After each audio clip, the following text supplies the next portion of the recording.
বাংলার নাট্য জগৎ থেকে উঠে এসে একসময় ছোট পর্দা থেকে বড় পর্দায় দাপিয়ে কাজ করেছেন অভিনেত্রী চিত্রা সেন।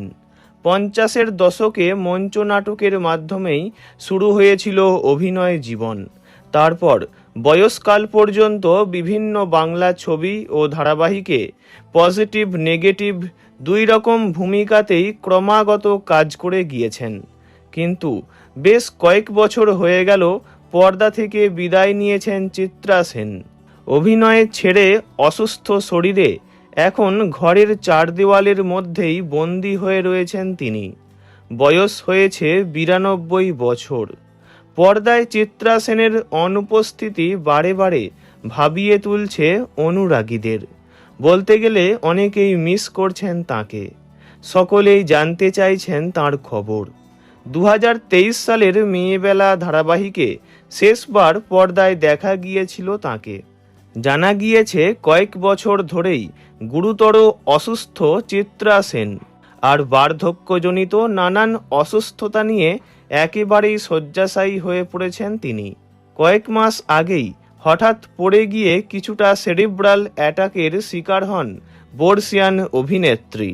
বর্তমানে অসুস্থতার কারণে তার চেহারাও একেবারে পাল্টে গিয়েছে। সেই চিরচেনা রোগাসোগা চেহারা আর নেই। শরীর, চোখ, মুখ অনেক ফুলে উঠেছে তার। গলার আওয়াজও একেবারে বদলে গিয়েছে। যন্ত্রণাময় কণ্ঠে চিত্রা সেন জানিয়েছিলেন তিনি এখন কেবল শুয়েই থাকেন।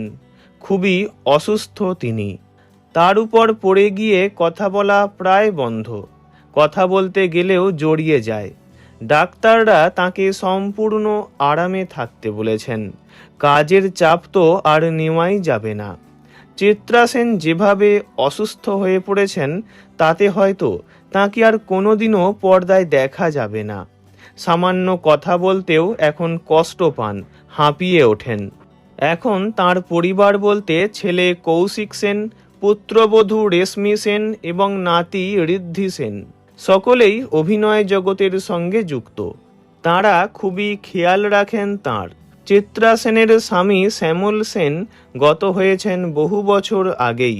এখন ছেলে, বৌমা, নাতি সকলকে ঘিরেই গৃহবন্দী জীবন কাটাচ্ছেন তিনি। চিত্রা দেবী ভালো হয়ে উঠুন, এই প্রার্থনাই করি। ভিডিওটি এইটুকুই। বিনোদন জগতের সব রকম খবরাখবর জানতে চ্যানেলটি অবশ্যই সাবস্ক্রাইব করবেন। ধন্যবাদ।